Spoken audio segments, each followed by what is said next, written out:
ஆண்டவரும் இரட்சகருமாகிய இறைமகன் இயேசு கிறிஸ்துவின் இணையற்ற நாமத்தில் யாவருக்கும் அன்பின் வாழ்த்துதல்களை கூறிக்கொள்கின்றேன். பிரிவினைகளை தகர்ப்போம், கிறிஸ்துவின் அன்பில் ஒன்றிணைவோம்.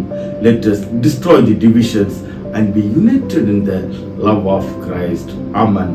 அருமையான தேவனுடைய பிள்ளைகளே, நாம் அநேக விதமான யுத்தங்களை குறித்து கேள்விப்படுகின்றோம். இந்த யுத்தங்கள் எதனால் ஆரம்பமாகின்றன?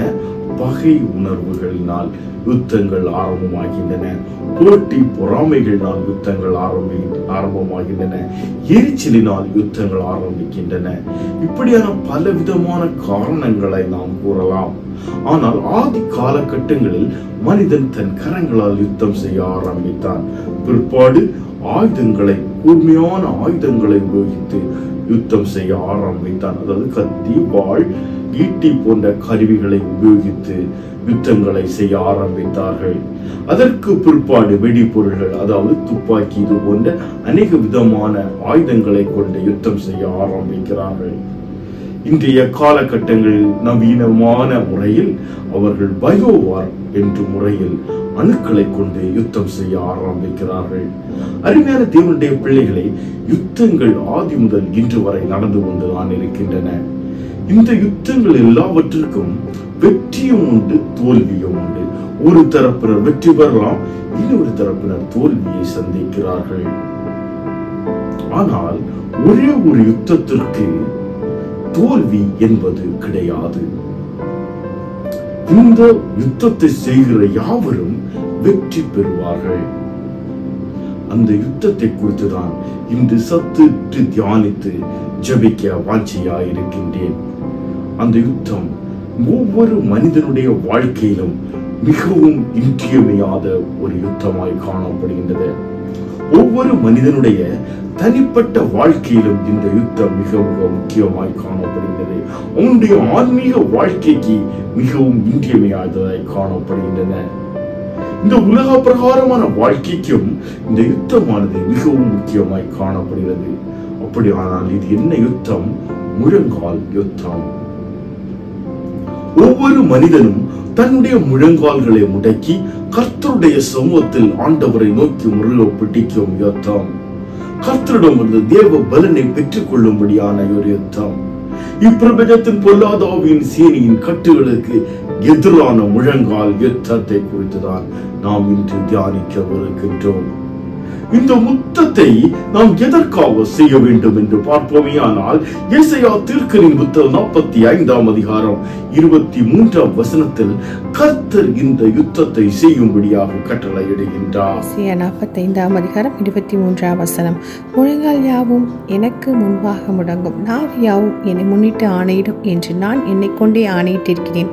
இந்த நீதியான வார்த்தை என் வாயிலிருந்து புறப்பட்டது, இது மாறுவது இல்லை என்றார். முழங்கால் யாவும் எனக்கு முன்பாக முடங்கும், நாவு யாவும் என்னை முன்னிட்டு ஆணையிடும் என்று நான் என்னை கொண்டு ஆணையிட்டு இருக்கின்றேன். முழங்கால் யாவும் ஆண்டவருக்கு முன்பாக முடங்க வேண்டும் என்று கர்த்தர் அவரை கொண்டு ஆணையிடுகின்றார். அது மட்டுமல்ல, இந்த வார்த்தை எப்படியாக அவர் கூறுகின்றார்? அவர் கூறும் பொழுது மிக தெளிவாக கூறுகின்றார், இது நீதியான வார்த்தை என் வாயிலிருந்து புறப்பட்டது, இது மாறுவதில்லை என்று அவர் முத்திரை போடுகின்றார். ஆகவே அருமையான தேவனுடைய பிள்ளைகளே, ஒவ்வொரு மனிதனுடைய வாழ்க்கையிலும் முழங்கால் யுத்தம் மிக மிக முக்கியமாய் காணப்படுகின்றது. இன்றைய காலகட்டங்களை நாம் எடுத்து பார்ப்போமே, ஆனால் நமக்கு ஜெபிப்பதற்கு கூட சமயம் இல்லாத ஒரு சூழ்நிலை காணப்படுகின்றன. அநேக நேரங்களில் நாம் நினைத்துக் கொண்டிருக்கின்றோம், என்னுடைய வாழ்க்கையில் எல்லாம் பூரணமாக காணப்படுகின்றன, என்னுடைய வேலையில நல்ல ஒரு வருமானம் வந்து கொண்டிருக்கின்றன, குடும்பத்தின் சூழ்நிலைகள் நல்லபடியாக சென்று கொண்டிருக்கிறது, எனது அனைத்து தேவைகளும் சந்திக்கப்பட்டு கொண்டிருக்கின்றன. அப்படி இருந்து நான் எதற்காக ஜெபிக்க வேண்டும்? என்னுடைய ஜெப வேளை மிக மிக குறைந்து கொண்டிருக்கின்றது. உலக பிரகாரமான காரியங்களுக்காக நான் அதிகமாக கவலைப்படுகிறவனாகவும் அதை பின்னோக்கி செல்கிறவனாகவும் கொண்டு நான் காணப்பட்டு கொண்டிருக்கின்றேன். என்னுடைய குடும்பத்தை கவனிப்பதற்கோ அல்லது ஆண்டவருடைய சமூகத்தில் காத்திருந்து ஜெபிப்பதற்கோ சமயம் அற்றவனாக, உலக இச்சைகள் நிமித்தமாக பொருளாதாரத்தை சேகரிக்கும்படியாக நாம் ஒவ்வொருவரும் ஓடிக்கொண்டிருக்கின்றோம். அருமையான தேவனுடைய பிள்ளைகளை, யோபுடைய வாழ்க்கையை நான் அநேக முறை கூறியிருக்கின்றேன். அவர் எல்லாம் நிறைந்த ஒரு மனிதனாய் காணப்பட்ட பொழுதும் அவருடைய வாழ்க்கையில் திடீரென ஒரு புயல் வருகின்றது, எல்லாவற்றையும் இழந்துவிடக்கூடிய ஒரு சூழ்நிலை வருகின்றது. இது போன்ற ஒரு சூழ்நிலை நம்முடைய வாழ்க்கையில் வறுமையானால் நம்முடைய நிலை என்ன? சற்று சிந்தித்து பாருங்கள். இன்று என்னிடம் எல்லாம் பூரணமாக காணப்படுகின்றன என்று நாம் கூறும் பொழுது நம்முடைய ஜெபம் எப்படியாக இருக்க வேண்டும்?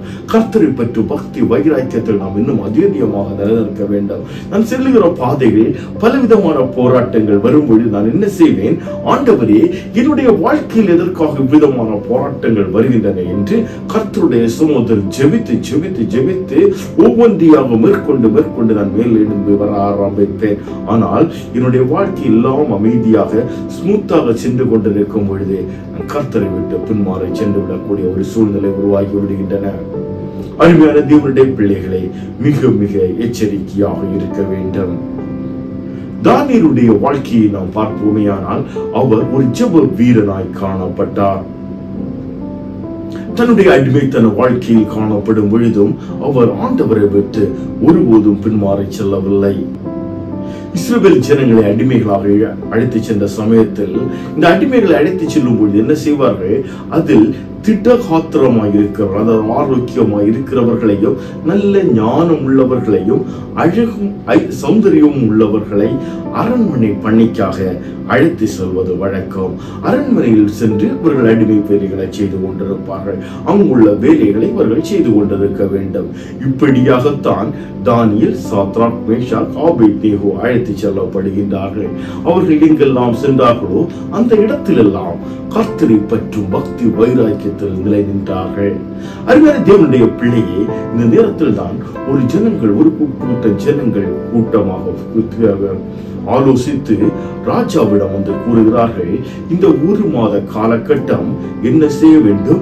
ஜனங்கள், தேசத்தில் இருக்கக்கூடிய அனைத்து ஜனங்களும் உண்மையை வழிபட வேண்டும், வேறு தேவர்களை வழிபடக்கூடாது என்று கூறி ஒரு பத்திரத்தை எழுதி அதில் முத்திரையும் போட்டாகிவிட்டது. தரியு ராஜாவின் காலகட்டத்தில் நடந்த ஒரு காரியத்தை இந்த நேரத்தில் நான் உங்களுக்கு விளக்கிக் கொண்டிருக்கின்றேன். இப்படியாக ஒரு முத்திரை புறப்பட்ட பொழுதும் தானியேல் எதை குறித்தும் கவலைப்படவில்லை. நம்மை நாம எடுத்துக்கொள்வோமா? நாம் பணியிடங்களில் நம்முடைய கம்பெனி அல்லது ஆபீஸ் நாம் எடுத்துக்கொள்வோம். மேல் அதிகாரியிடம் இருந்து நமக்கு ஒரு மெமோ வருகின்றது, இந்த காலங்களில் இந்த காரியங்களை இப்படியாக செய்ய வேண்டும், யாரும் ஜெப ஆலயங்களுக்கோ அல்லது குடும்ப ஜெபங்களுக்கோ இல்லது வேதாகமத்தை படிப்பதற்கோ கூடாது என்று ஒரு மெமோ வருகிறது என்றால் நாம் என்ன செய்வோம்? இங்கு தேசம் முழுவதும் இந்த பேப்பர் மெமோ பத்திரம் அனுப்பப்படுகின்றது. எல்லா இடங்களிலும் அது படிக்கப்படுகின்றன. தானியேல் என்ன செய்கின்றார்? தனது வேலை வந்த பொழுது அந்த 3 அவர் தினமும் செபித்துக் கொண்டிருந்த 3 வேளையும் எருசலேமின் மேல் அவருடைய வீட்டிற்கு மேல் வீட்டறையில் செல்கிறார், ஜன்னலை திறந்து வைக்கிறார், எருசலேமை நோக்கி அவர் முழங்கால் படியிட்டு செபிக்க ஆரம்பிக்கின்றார். அவருடைய ஜெபத்தை ஒருபோதும் அவர் நிறுத்தவில்லை. கர்த்தருக்கு கொடுக்க வேண்டிய கனத்தையும் மகிமையும் அவர் கொடுத்தார். கர்த்தரை பற்றும் பக்தி வைராக்கியத்தில் நிலை நின்றார். சம்பவித்தது என்ன?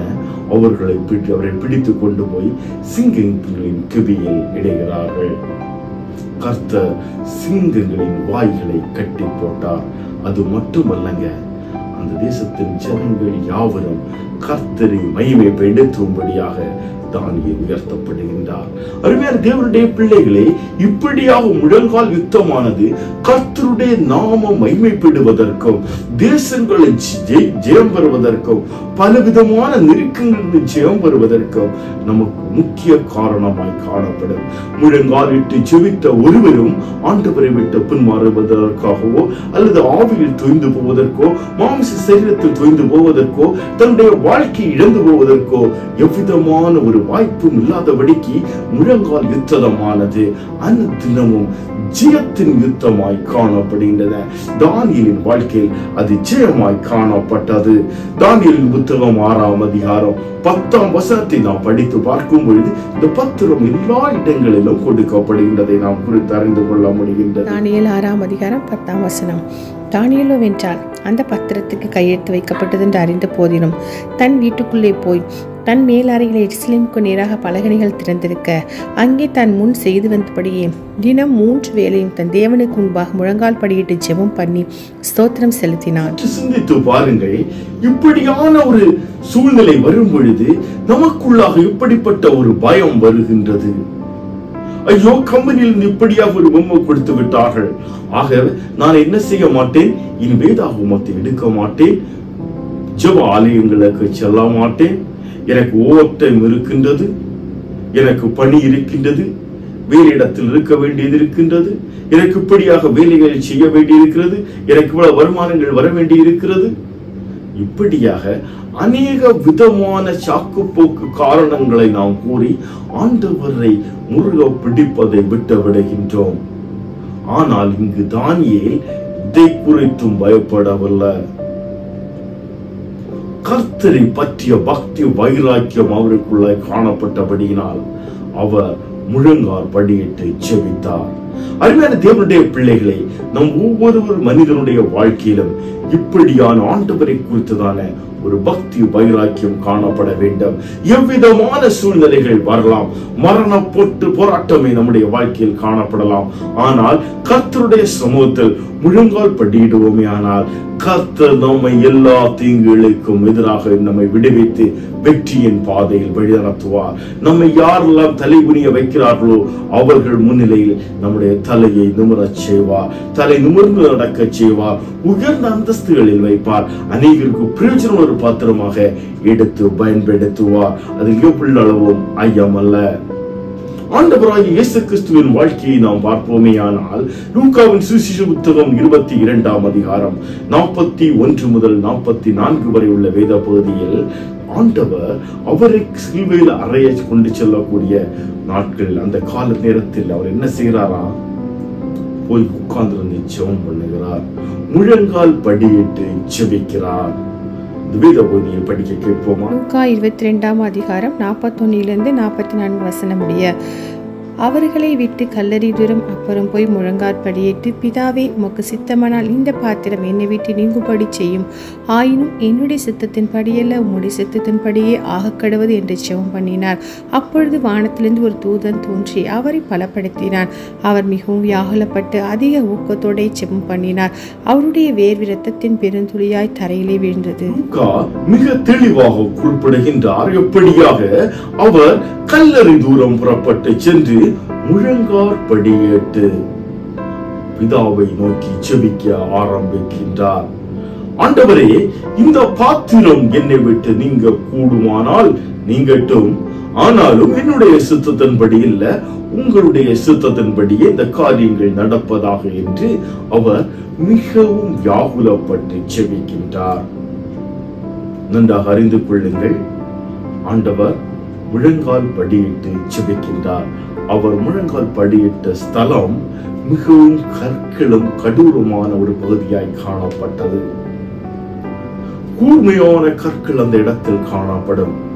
அந்த பாறைகள் அதிகமான கற்கள் பிளவாக காணப்படும். அந்த இடத்தில் தான் அவர் என்ன செய்கிறார்? முழங்கால் படியிட்டு ஜெபிக்கிறார். அவருடைய வியர்வையானது இரத்தத்தின் பெருந்துளியாய் வரும்படியாக, விழுந்து விடும்படியாக அவர் அவ்வளவு மன பாரத்தோடு ஜெபிக்கிறார். இன்று நம்முடைய வாழ்க்கையில் அநேக விதமான வாரங்கள் காணப்படுகின்றன. குடும்பத்தை குறித்ததான வாரம் காணப்படுகின்றன, பிள்ளைகளை குறித்ததான வாரம் காணப்படுகின்றன, எதிர்காலத்தை குறித்ததான வாரம் காணப்படுகின்றன, பணியிடங்களில் வரக்கூடிய போட்டி பொறாமைகளை குறித்ததான வாரம் காணப்படுகின்றன. இப்படியாக என்னுடைய வாரங்கள் எல்லாம் இந்த உலகத்திற்குரியவைகளாய் காணப்படுகின்றது. ஆனால் என்னுடைய வாரம் எப்படியாக இருக்க வேண்டும், நான் எப்படியாக ஆண்டவருடைய ராஜ்யத்தை சுதந்திரித்துக் கொள்வேன் என்பதை குறித்ததான ஒரு வாரம் நமக்குள்ளாய் எப்பொழுதும் காணப்பட வேண்டும். இன்று நம்மிடம் இப்படியான ஒரு வாரம் காணப்படுவதில்லை. நம்முடைய வாரங்கள் அனைத்தும் இந்த உலகத்திற்கேற்றவைகளாகவே. காரணம் என்ன? என்னுடைய சிந்தனை எப்பொழுதும் இந்த உலகத்திற்குரியதாகவே காணப்படுகின்றன. இங்கு ஆண்டவர் ஜெபிக்கிறார். அவருடைய பாரம் என்ன? நாளை தினத்தில் என்னுடைய சரீரத்தில் நடக்கக்கூடிய அனைத்து காரியங்களையும் அவர் அறிந்திருக்கிறார். நான் பட வேண்டிய பாடுகள், அவமானங்கள், நிந்தைகள் யாவற்றையும் அவர் அறிந்து அதை குறித்துத்தான் ஒரு பாரத்தோடு இந்த சுமையை நான் சுமைக்கும் எப்படியாக சுமக்க போகின்றேன் என்று ஆண்டவருடைய சமூகத்தில் காத்திருக்கின்றார். சம்பவித்தது என்ன? தேவ தூதர்கள் வந்து அவர்களை பலப்படுத்தினார்கள். அருமையான தேவனுடைய பிள்ளைகளே, நாம் முழங்கால் படியிட்டு செபிக்கும் பொழுது நம்முடைய பிரச்சனைகள் உடனே மாறிவிடுவதில்லை. நம்ம இன்று அநேகர் கூறுவதுண்டு, நான் அனுதினமும் ஜெபிக்கின்றேன், பரிசுத்த வேதாகமத்தை எடுத்து தியானிக்கின்றேன், ஜெப ஆலயங்களுக்கு செல்லுகின்றேன், எல்லா காரியங்களையும் நேர்த்தியாக செய்து கொண்டிருக்கின்றேன். அப்படி இருந்தும் என்னுடைய வாழ்க்கையில் ஒரு முன்னேற்றம் அல்ல. என்னுடைய மாம்ச சரீரத்துள்ள வியாதியில் இருந்து எனக்கு ஒரு விடுதலை இல்லை. என்னுடைய பொருளாதார நெருக்கங்கள் இருந்து எனக்கு ஒரு விடுதலை இல்லை. என்னுடைய பிள்ளைகளுடைய வாழ்க்கையில் ஒரு முன்னேற்றம் இல்லை.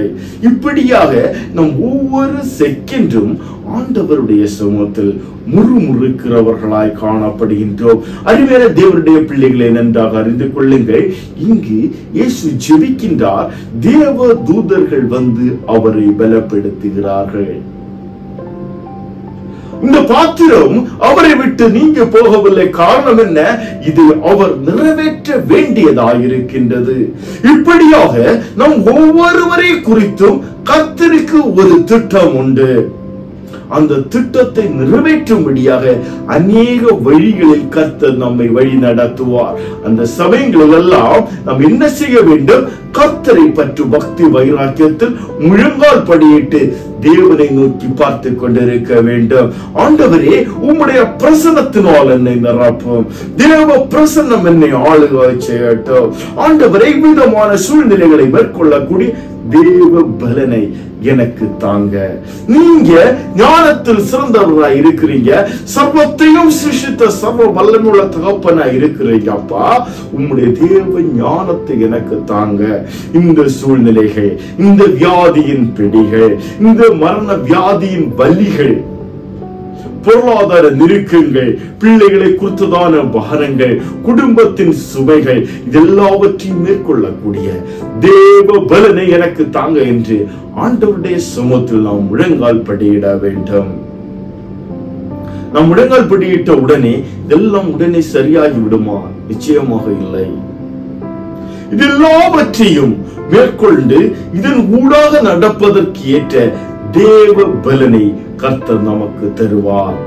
சந்திக்கிறக்காரன் கூறும் பொழுது மிக தெளிவாக கூறுகின்றான். மரண இருளின் பள்ளத்தாக்கில் நான் நடந்தாலும் பொல்லாப்புக்கு பயப்படேன். மரண இருளுடைய வாழ்க்கையில் வரும் பள்ளத்தாக்குகள் வரும், போராட்டங்கள் உண்டு, வியாதிகள் உண்டு, பொருளாதார நெருக்கங்கள் உண்டு, சிக்கல்கள் உண்டு, சுமைகள் உண்டு.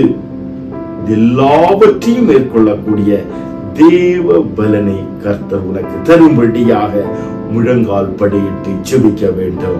முழங்கால் யுத்தத்தை கொண்டு மட்டுமே இவ்விதமான அனைத்து சூழ்நிலையை மேற்கொள்ளக்கூடிய தேவ பலனை உன்னால் பெற்றுக் கொள்ள முடியும். அருமையான தேவனுடைய பிள்ளைகளே, அப்போஸ்தலனாகிய பவுல் இன்னொரு விதமான ஒரு போராட்டத்தை குறித்து கூறப்படுகின்றார். எபேசியரின் கடிதம் 6ஆம் அதிகாரம் 12ஆம் வசனத்தை நாம் படித்து பார்ப்போமேயானால், எபேசியர் 6ஆம் அதிகாரம் 12ஆம் வசனம். ஏனெனில் மாம்சத்தோடும் இரத்தத்தோடும் அல்ல, துரைத்தனங்களோடும் அந்தகாரங்களோடும் இப்பிரபஞ்சத்தின் அந்தகார லோகாதிபதிகளோடும் வான மண்டலங்களிலே பொல்லாத ஆவிகளின் சேனைகள் நமக்கு போராட்டம் உண்டு. அவர் மிக தெளிவாக குறிப்பிடுகின்றார். மாம்சத்தோடும் இரத்தத்தோடும் உங்களுக்கு போராட்டம் இல்லை. அதாவது இந்த மாம்ச சரீரத்திற்கோ இல்ல இந்த உலக பிரகாரமான காரியங்களை குறித்ததான போராட்டம் இல்லை. காரணம் என்ன? இந்த உலகத்தை கர்த்தர் ஜெயித்திருக்கின்றார். ஆண்டவராய் இயேசு கிறிஸ்து இந்த உலகத்தை ஜெயித்தார். ஆகவே நீங்க தொடர்ந்து கொள்ளுங்கள் என்று கர்த்தர் நம்மை பார்த்து கூறுகின்றார். இந்த உலகத்தை ஆண்டவர் ஜெயித்தவருடைய பாதங்களுக்கு கீழாக வைத்திருக்கிறார். ஆக இந்த உலகத்தை நம்மால் ஈஸியாக மேற்கொண்டு விட முடியும். ஆனால் நமக்கு ஒரு போராட்டம் காணப்படுகிறது. எப்படியாக? துரைத்தனங்களோடும் அதிகாரங்களோடும் இப்பிரபஞ்சத்தின் அந்தகார லோகாதிபதிகளும் வான மண்டலங்களில் உள்ள பொல்லாத ஆவியின் சேனைகளோடும் நமக்கு போராட்டம் உண்டு. இந்த போராட்டமானது மிக மிக வல்லமையான ஒரு போராட்டம். வானமண்டலத்தில் உள்ள போராட்டங்கள், அதாவது வானமண்டலத்தில் உள்ள பொல்லாத ஆவியின் சேனைகள் என்று கூறும் பொழுது அநேக விதமான காரியங்களை நாம் அதில் அடக்க முடியும். இன்றைய காலகட்டங்களில் ஆண்ட்ராய்டு மொபைல் நல்ல காரியங்கள் அதிகமாக காணப்படுகின்றன. அவைகள் நல்லதே. ஆனால் மிக மிக எச்சரிக்கையாக இருக்க வேண்டும். அந்த வலைக்குள்ளாக சிக்கிவிட்டால் அதிலிருந்து மீண்டு வருவது முடியாத ஒரு காரியம். அநேக பிள்ளைகள் தங்களை தாங்களே இழந்து அழிந்து போய் கொண்டிருக்கிறார்கள். இப்படியான ஒரு அழிவை நோக்கி காரணம் என்ன? இது ஒன்றையும் நம் கண்களால் பார்க்க இயலாது. இவைகள் அனைத்தும் அணுக்களாக நம்மை சுற்றிலும் காணப்படுகின்றன. ஆனால் நம்முடைய இந்த மாம்ச கண்களால் இவைகளை என்றையும் நாம் பார்க்க முடியாது. ஆனால் இவைகள் எல்லாம் நமக்கு எதிராக யுத்தம் செய்து கொண்டிருக்கின்றது. நம்மை எப்படியாக விழப்படலாம் என்று சூழ்ச்சி தந்திரங்களாய் செய்து கொண்டிருக்கின்றன. ஆகவே அருமையான தேவனுடைய பிள்ளைகளை, இதை மேற்கொள்ளும்படியாக நாம் என்ன செய்ய வேண்டும் என்று அவர் கூறுகின்றார். அதே அதிகாரம் 18ஆம் வசனத்தில், எல்லா சமயத்திலும் சகல விதமான வேண்டுதலோடும் விண்ணப்பத்தோடும் ஆவியிலே ஜெபம் பண்ணி விழித்திருக்க வேண்டும். ஆவியில் ஜெபம் பண்ணி விழித்திருங்கள். சோதனைக்குட்படாதபடிக்கு விழித்திருந்து ஜெபம் பண்ணுங்கள் என்று கர்த்தர் நம்மை பார்த்து கூற இருக்கின்றார். அருமையான தேவனுடைய பிள்ளைகளே, நீங்கள் எவ்விதமான சூழ்நிலைகள் மத்தியில் கடந்து சென்றாலும் என்னுடைய ஆவிக்குரிய வாழ்க்கை முன்னேற்ற பாதையில் செல்லப்படும்படியாக, நான் கர்த்தரோடு கூட இணைந்து வாழும்படியாக, அவருடைய திட்டம் என்னுடைய வாழ்க்கையில் நிறைவேறும்படியாக நான் என்ன செய்ய வேண்டும்? முழங்கால் படியிட்டு ஜெபிக்க வேண்டும். இன்றைய நாட்களில் நாம் முழங்கால் படியிடுவதை குறித்து அநேக விதமான காரியங்கள் காணப்படுகின்றன. அநேக விதமான எதிர் காரணங்களும் காணப்படுகின்றன. முழங்கால் படியிட வேண்டிய அவசியம் அல்ல. உன்னை நீ தாழ்த்தி ஆண்டவருடைய சமூகத்தில் நிச்சயமாக தாழ்த்தி ஆண்டவருடைய சமூகத்தில் ஒப்பு கொடுக்க வேண்டும். ஆனா பிராக்டிக்கல் லைஃப்ல நம்ம பார்க்கும் பொழுது முழங்கால் படி என்பது முழங்காலை முடக்கியே ஆக வேண்டும். கர்த்தருடைய சமூகத்தில் நம்மை தாழ்த்தி ஒப்பு கொடுத்து அவரோடு கூட இணைந்து ஒப்புரவாகி உறவாடி மகிழர்களாய் நாம் காணப்பட வேண்டும். ஆகவே தான் முழங்கால் யுத்தம் மிக மிக முக்கியமாய் காணப்படுகின்றது. இன்று நம்மை கிறிஸ்துவிலிருந்து பின்மாற பண்ணும்படியாகவும் மாம்சமான இந்த உலகத்தில் நம்மை விட பண்ணும்படியாகவும் பிசாசானவன் பலவிதமான சூழ்ச்சிகளையும் தந்திரங்களையும் செய்து கொண்டிருக்கக்கூடிய மிக பொல்லாத ஒரு காலகட்டங்களில் நாம் வாழ்ந்து கொண்டிருக்கின்றோம். ஆகவே அருமையான தேவனுடைய ஜனமே, முழங்கால் படியிட்டு ஜெபிப்போம் வாருங்கள். நாம் எவ்விதமான சூழ்நிலைகள் மத்தியில் வேண்டுமானாலும் காணப்படலாம். ஏசாயா தீர்க்கதரிசியின் புத்தகம் 35ஆம் அதிகாரம் 3ஆம் வசனத்தில் அவர் இப்படியாக கூறுகின்றார். ஏசாயா 35ஆம் அதிகாரம் 3ஆம் வசனம், தளர்ந்த கைகளை திடப்படுத்தி தள்ளாடுகிற முழங்கால்களை பலப்படுத்துங்கள். அந்த கைகளை திடப்படுத்துங்கள், தள்ளாடுகிற முழங்கால்களை பலப்படுத்துங்கள் என்று ஏசாயா தீர்க்கதரிசி மிக தெளிவாக கூறுகின்றார். அருமையான தேவனுடைய பிள்ளைகள், இன்று நம்முடைய மாம்சத்தில் பலவீனங்கள் காணப்படலாம். ஐயோ, என்னால முட்டு மடக்கி முழங்கால நின்று செவிக்க முடியவில்லையே. ஆண்டவருடைய சமூகத்தில் ஆண்டவரை, என்னுடைய வாழ்க்கையில் எல்லாம் இப்படியாக சென்று கொண்டிருக்கிறது அப்பா, உம்முடைய சமூகத்தில் முழங்கால் படியிட்டு ஜெபிப்பதற்கு கூட என்னால் முடியவில்லையே, என் கால்களை என்னால் மடக்க முடியவில்லையே என்று உன்னுடைய பாரத்தை உள்ளத்தின் ஆழத்தில் இருந்து கர்த்தருடைய சமூகத்தில் வை. கர்த்தர் முழங்கால்களை பலப்படுத்துவார். ஆண்டவருடைய சமூகத்தில் மண்டையிட்டு ஜெபிக்க கர்த்தர் பலப்படுத்துவார். காரணம் என்ன? ஏசாயா தீர்க்கதரிசி நாம் 1வது அதிகாரத்தில் 45ஆம் அதிகாரத்தில் படித்தது போல, முழங்கால் யாவும் எனக்கு முன்பாக முடங்கும். முழங்கால் யாவும் என்ன செய்யணுமா? ஆண்டவருக்கு முன்பாக மடங்கி ஆக வேண்டும் என்று கர்த்தர் அவரை கொண்டு ஆணையிட்டிருக்கிறார். ஆக நீ ஆண்டவருடைய சமூகத்தில் கேட்கும் பொழுது கர்த்தர் அவருடைய உன்னுடைய முழங்கால்களை மடங்காய் செய்வார். எல்லா பலவீனங்களும் மாறும். என்ன? உள்ளத்தின் ஆழத்திலிருந்து உணர்வோடு ஆண்டவருடைய சமூகத்தில் கேட்க வேண்டும். ஆண்டவரே, என்னுடைய கால்களை பலப்படுத்துங்க. அப்பா, உம்முடைய சமூகத்துல நான் முழங்கால் படியிட்டு ஜெபிக்கணும். ஆண்டவரை, என்னை பலப்படுத்துங்க என்று ஆண்டவரை நோக்கி கூப்பிடு. இது பாருங்க, சந்திர ரோகியாகி இருந்த மகனுக்காக இயேசுவினுடைய சமூகத்துல வந்து ஒரு மகன் தகப்பன் முழங்கால் படியிடும் பொழுது கர்த்தர் அந்த மகனிடம் இருந்த எல்லா போராட்டங்களையும் அகற்றி விட்டு விடுகின்றார். அவன் பரிபூர்ணமான சுகத்தை பெற்றுக் கொள்கின்றான்.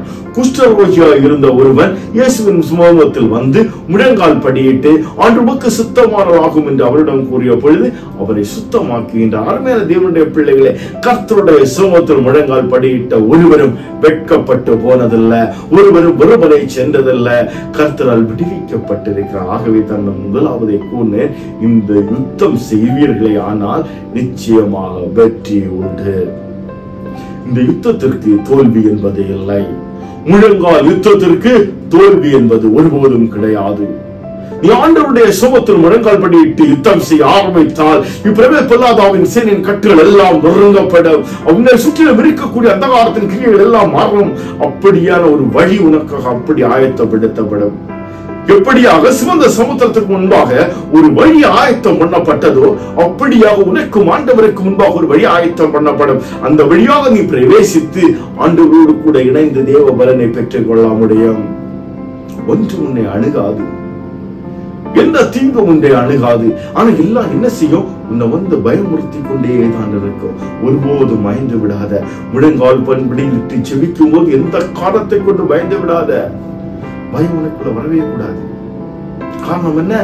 சேனைகளின் கர்த்தர் உனக்கு யுத்தம் செய்கிறார்.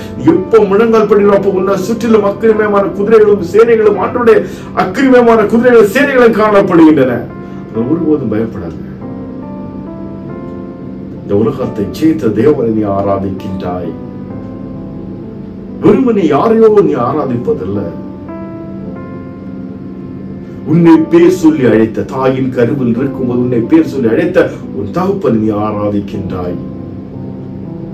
உனக்காக தன்னுடைய ஜீவனையே கொடுத்த ஆண்டவரை நீ ஆராதிக்கின்றாய். அவருடைய சமூகத்தில் முழங்கால் படியிடுகின்றாய். ஆகவே அருமையான தேவனுடைய மகனே மகளே, பயப்படாத.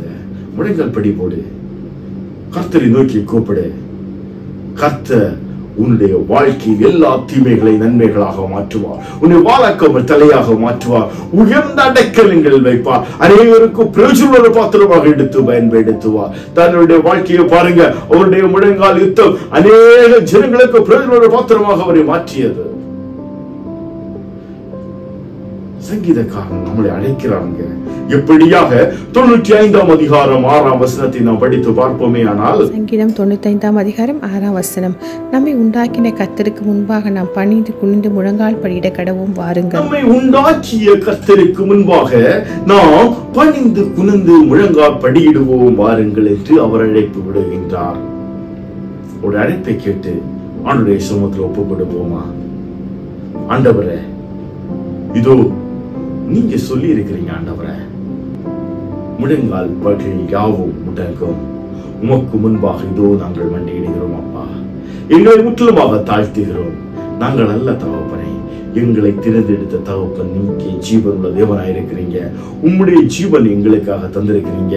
எங்களுடைய பாவங்கள் சாபங்கள் எல்லாவற்றையும் கல்வாரி சிலுவையில் சுமந்து தீர்த்து இருக்கிறீங்க. எங்களுக்கு வெற்றியை தந்திருக்கிறீங்க ஆண்டவரே. அந்த வெற்றியில் நாங்கள் சுதந்திரித்துக் கொள்ளும்படியாக, வெற்றியில் நிலைநிற்கும்படியாக கர்த்தர் எங்களுக்கு நியமித்திருக்கிற ஓட்டத்தை பொறுமையோடு ஓடு கூட உங்களுடைய சுமத்தில் வந்து சேரும்படியாக தேவ பலனை தாங்க என்று ஆண்டுடைய சுமத்திரம் முழங்கால் படி போடுவோமா? கர்த்தர் உங்களுடைய எல்லா தேவைகளை சந்திக்க வல்லவராயிருக்கிறார். அருமையான தேவனுடைய பிள்ளைகளே, உன்னை உருவாக்கிய தேவன் நீ என்ன செய்வது வேண்டும் என்பதை அவர் அறிந்திருக்கிறார். நாம் மண் என்பதை அவர் அன்று தினமும் ஒவ்வொரு நிமிடமும் அவர் நினைவு கூறுகின்றார். நாம் பலவீனமான பாத்திரம். நம்மை பலப்படுத்த கர்த்தரால் மட்டுமே கூடும். அவருடைய சமூகத்தில் ஒப்புக் கொடுப்போமா? தலைகளை தாழ்த்தி ஜெபிப்போம். எங்களை அன்பாய் நேசித்து வழிநடத்துகிற அன்பின் பரம தகப்பனே, இந்த நேரத்தினுடைய வார்த்தைகள் மூலமாக எங்களோட பேசினீங்க ஆண்டவரே. உமக்கு நன்றி தகப்பனே. ஆம் ஆண்டவரே, உம்முடைய வார்த்தைகளுக்கு நாங்கள் முழங்கால் படி போட்டு உம்மோடு கூட இணைந்து ஜீவிக்க கர்த்தர் கிருபை தாரும். தேவ பலனை பெற்றுக்கொள்ள எங்களுக்கு கிருபை தாரும். எங்களுடைய வாழ்க்கையில் காணப்படக்கூடிய எல்லா சூழ்நிலைகளையும் மேற்கொள்ளக்கூடிய தேவ பலனை பெற்று கிறிஸ்துவோடு கூட இணைந்து வாழ, கிறிஸ்து பிரதிபலிக்கும்படியாக ஜீவிக்க எங்கள் ஒவ்வொருவருக்கும் கிருபை தாங்க ஆண்டவரே. இந்த நேரத்திலும் செய்தியை கேட்டுக்கொண்டிருக்கிற ஒவ்வொரு பிள்ளைகளையும் கர்த்தர் நீங்க பொறுப்படுங்க.